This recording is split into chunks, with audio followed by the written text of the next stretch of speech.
Let's make a beach themed soap. So for the month of June, I had a theme soap making class where we had to do a beach theme. And so before I do any of my theme classes, I try to make the soap bars ahead of time just to give the individuals that are at the club or at the class an idea of what they can make. Just like some inspiration. So I'm starting out with some melting pour soap. I'm going to use this to make my seashells. And I was like trying to figure out what color am I going to make these seashells? Because in my head, seashells are always like this tan, light brown, because that's kind of what I see at the beach. But after cutting these down, and I think I was trying to measure it out first so I can be as accurate as possible for you guys. But honestly, I just started eyeballing it. I think it was originally I was doing just 2 ounces, but it probably ended up being like 4 or 5 ounces of cut up soap, melting pour soap. See, I'm pulling out my scale now, y'all. You see how backwards I am? So let's see, that's 3 ounces. There's 3.2 ounces.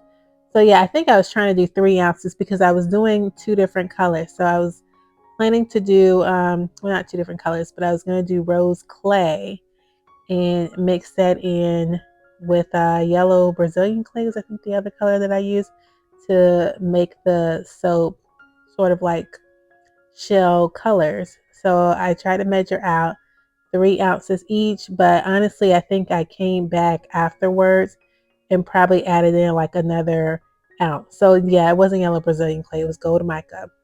So I used gold mica because I said, gold kind of looks, I guess, seashelly. Seashelly, is that even a word? I don't know.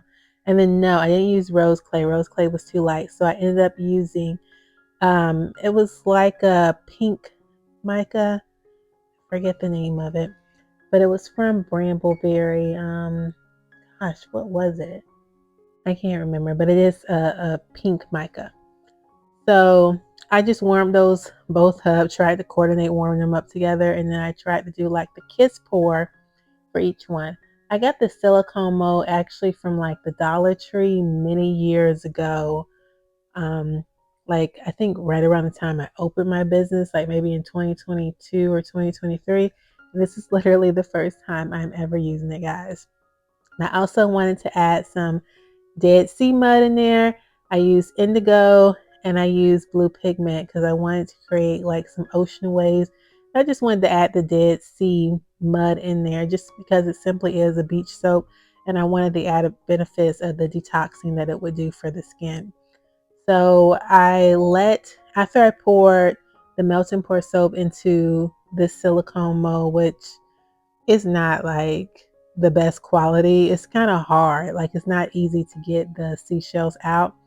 But I guess that's what you get when you go to the Dollar Tree. But look at the definition in it. It looks like a really pretty seashell. So I mean, I got that going for me. I let it sit in that mold. I want to call it a silicone mold, but honestly, it's not giving silicone at all. But I let it sit in there for about an hour and a half, probably no more than 2 hours before I took it out because I had to make sure I made enough for myself as well as for the attendees. So here I am just mixing everything together. Whenever I do my sample soap bars, I just do a pound of soap, which is the same amount of soap that the attendees would have. So I want to make it, obviously as realistic as possible. So I did that. I added in the fragrance was Ocean Waves from Nature's Garden. And listen, you see that white, y'all? It started to rise up a little bit. And honestly, in all my years of making soap, I have never had soap rise up. I was so scared. I was like, I don't know what to do. Because I mean, like, I've read about rising, but honestly, I've never experienced it. And it's different reading about it versus experiencing it. So I decided to stick blend it. I said, let me stick blend this because I don't want this to rise up and really mess up because the fragrance really wasn't supposed to do that. At least that's not what Nature's Garden said. So I stick blended it and actually that saved it. It got rid of all the little rising up that it was doing. It made it thick, of course, so I couldn't achieve the exact design that I was going for, but hey, the batter was saved, and that's what mattered. So I just divided it up, not in very even amounts at all. I was just kind of eyeballing it, but I wanted to make sure I mixed in the Dead Sea mud as well as the blue pigment. and the indigo powder. And at first, I wasn't able to really like mix it as well with the spatula, so I decided to stick blend this already thick soap. I know you're like, come on, girl, it was already thick. I know, but I really had no choice because I needed to get it blended, and I didn't want those little specks of color. I wanted everything fully blended. So I said, listen, this is just gonna have to be a thick, battered, layered soap, whatever you want to call it. Like it was gonna have to work that way. So I just went through and stick blended, and it's not much soap because the entire batch is a pound of soap. So, I was stick blending. It was kind of difficult to stick blend because there wasn't much soap to begin with. But I put the Dead Sea Mud layer in the middle. Well, I shouldn't say the middle because there's going to be 4 layers. But I put it as my second layer.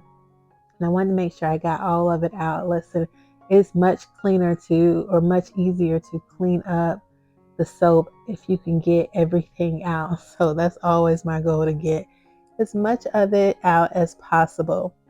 And then I just kind of bang it on the sides to get rid of any possible air pack or, any air, gosh, I can't even think of the word, but just any air bubbles. That's what I was trying to say. Because if there's any bubbles, like air bubbles in there or air pockets, they're going to come out as holes in the soap.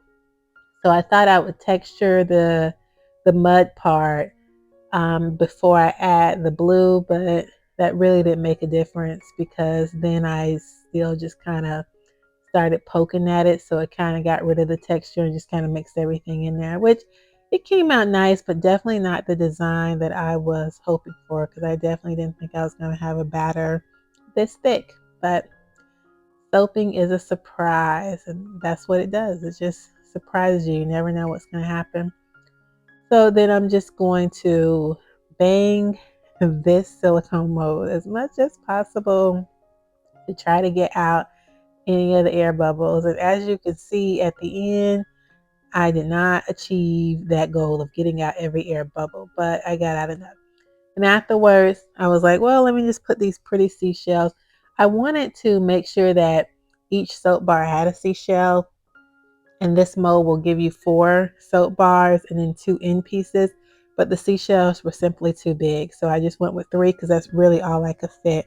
I let it sit for 24 hours and then I take it out the mold. And it's really simple to like take this out of the silicone mold. As you can see, it's still very soft, but I'm a very little patient. So I went ahead and cut it anyways because I figured, oh, big deal. It's just the end pieces and that's not what I'm going to be showing off. So that's how the soap bar came out.